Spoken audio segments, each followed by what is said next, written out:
joining me for your September Astro Tarot forecast. I'm shuffling the Neo Tarot. I used it last month. So nice I'm using it twice. Thank you for your support here on YouTube, for subscribing, and for following me on Instagram at Audrey Alison _astrology tarot. I appreciate your support there, and thank you for choosing me for your private readings. I love what I do, and I appreciate you. So let's get to it. On the 14th of September, we have a full moon culminating at 21 degrees of Pisces in your 8th house of intimacy. Some Leos are waving goodbye to some partners in the boudoir. There is an awareness in your shared resources sector or your intimate connections, or both. And where the moon illuminates, it's like a quiet awareness. It's not that you need to exert energy and bring this up and communicate to your partner about anything, but there's a subtle, quiet gleam, is what like a little shimmer that you get to see, like, oh, that's what they think about that. And it could apply to your actual relationship, your sex life with this person, and or how you share your responsibilities and your finances together as a couple. Now, if you're single, the 8th house has a lot to do with how you are invested in, and people investing in your business or your career life. I feel like there's a strong independence for Leo, that you might not need everybody else's opinion on money or opinion on business partnership. And you might have a business partner, but you're like, listen, I'm the king of the jungle. I don't need your advice. I get it. I'm a Leo rising. I couldn't be more Leo. But the thing is, this moon isn't about you telling them that. It's just about you knowing it. And you'll see what I mean by the end of the month. Full moon, 8th house on the 14th. Now, also on the 14th, Mercury enters Libra and Venus enters Libra. So Mercury will be there through October 3rd, and Venus will be in your 3rd house of communications, Libra, through October 8th. So this is great for writers and people who have to study for certifications and public speaking. A platform where you're informing people or educating them about anything, a tutorial. This is Mercury having you come across very smooth. You're understanding what you're receiving in terms of study or writing. What do I really feel?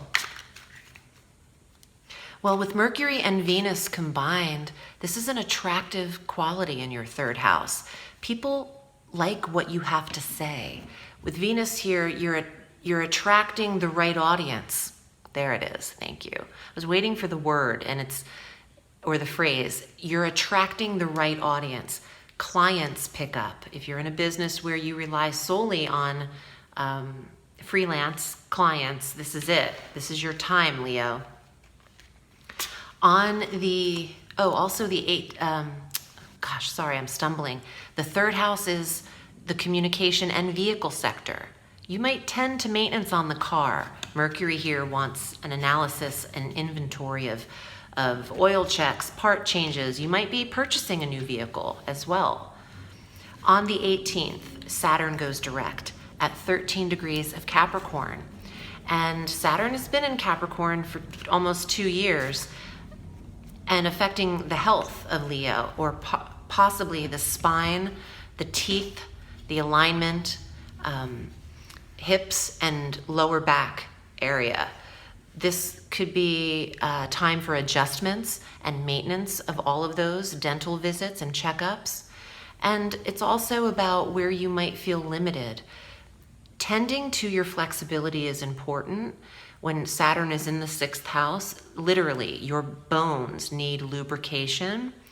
Fish oils, MSM, glucosamine, chondroitin, flexibility, yoga, Pilates, remain limber, because Saturn wants to give you arthritis in the 6th house, and you want to rebel against arthritis. It's just when I think of limitation in the sector of Capricorn, which is bones and skeletal system, I feel like it's more difficult to move. So remain fluid internally. Now on the 21st, that 8th house that I mentioned where that full moon occurs is impacted with a harsh aspect. Jupiter in Sagittarius will square Neptune in Pisces. They're both at 17 degrees of those signs. And this creates a big delusion of grandeur, a non-clarity between the 5th house and the 8th house for you. Your intimate connections, your sex life, and your true love. Some of you aren't seeing things clearly on that day, on the 21st. This isn't a day to judge your relationship. It's a day to listen and then make assessments from the 22nd on. A square doesn't just exist in a moment and then dissipate. It is an energy. It lasts. But the 21st especially is when these planets are exact and the most strongly influenced. Sorry, let me move this chair. The most strongly influenced at this time. Between the 5th house of dating and the 8th house of sex, someone could be trying to pull the wool over your eyes in some respects. For those of you who are single, I would not get into bed with anyone on that day. There's a sneakiness, a deceptiveness to this transit or this aspect, and that has a lot to do with Neptune. And I wouldn't, let's see, it could apply in so many ways, but the 5th house is also children, and shared resources is the 8th house. If you have to buy a lot of school books for your child or supplies, don't go overboard. Buy absolutely what is only essential. There's the tendency to be charged twice, or credit cards fraud could happen on that day with the 8th house. Don't go overboard in excess monetarily. Only provide for what is necessary. And if you can avoid making any purchases on the 21st, I would, because credit card fraud or scams, yes, scams, because Jupiter and Neptune working together in an 8th house could lead to people getting credit card numbers when they shouldn't, or you leaving a card in a gas pump and not forgetting you have it with you.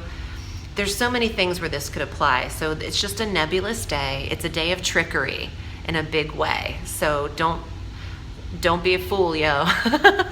Don't get fooled.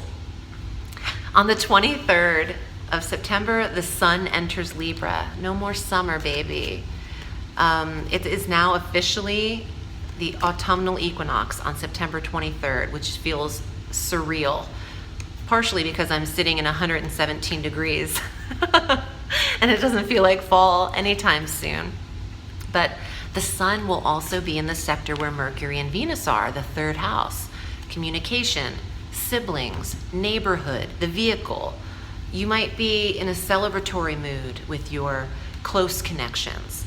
On the 28th, the new moon is also in the 3rd house. This is great for writers, editors, teachers, journalists, public speakers, people who need clients. There's restorative energy in your 3rd house this month. Mars, the planet of energy and action, for the whole month is in Virgo, in your 2nd house of finance. This is huge for money, prosperity, abundance, security, and income. So that's a beautiful end note to that month for you. Mars is with you in your money sector the whole time. This is a self-confident energy for you, Leo, to have Mars there. You're feeling kind of on top of it, on top of the game here, and your self-worth is jacked up. Let's see what is here in the cards for you. I will be uploading a full psychic tarot reading in the next few days, so you'll see the full spread. Leo, Leo, Leo. Here are your cards. I also want to let you know about a special that I'm running for Labor Day. If you purchase a 45-minute reading, which is $130, from August 30th through September 2nd, you will receive a full $165 Astro Tarot reading for 60 minutes. And if you haven't had a chart reading, it's a great time to do it. We can go over the last quarter of the year and get a lot of details out of that. All right, Leo, here are your cards for the month. Here's fire. The Eight of Wands is present to establish the pace for you this month, which is quick. Full speed ahead, honey. This is definitely quick activity. Something's brewing. Let's see what's here. Wow, I'll say. It could be your cauldron, the Magician.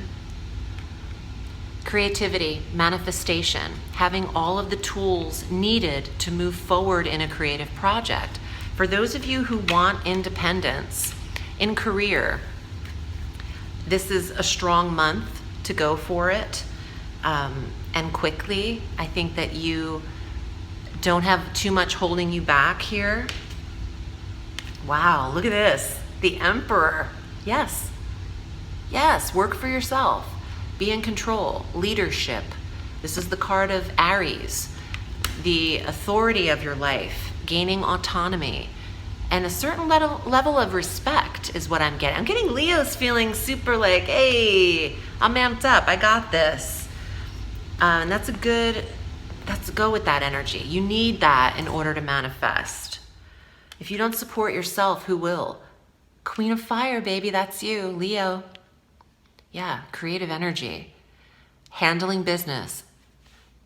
Picking all of those prosperity buds and gaining clients. Taking action in the month of September. You have got fire and fire, wands and wands. And then the card of Aries, which is fire, Mars. And the Magician, fire, also for manifestation. Well, the Magician is all four elements, actually. But one of them definitely being fire needing to manifest. Super creative spread. Working for yourself could be extremely important in the month of September and making changes to do that. I will be drawing more cards for your next reading, but thank you so much. I hope this was helpful, Leo. I'm wishing you a beautiful month of September. Remember, the sky is limitless, so reach for the stars.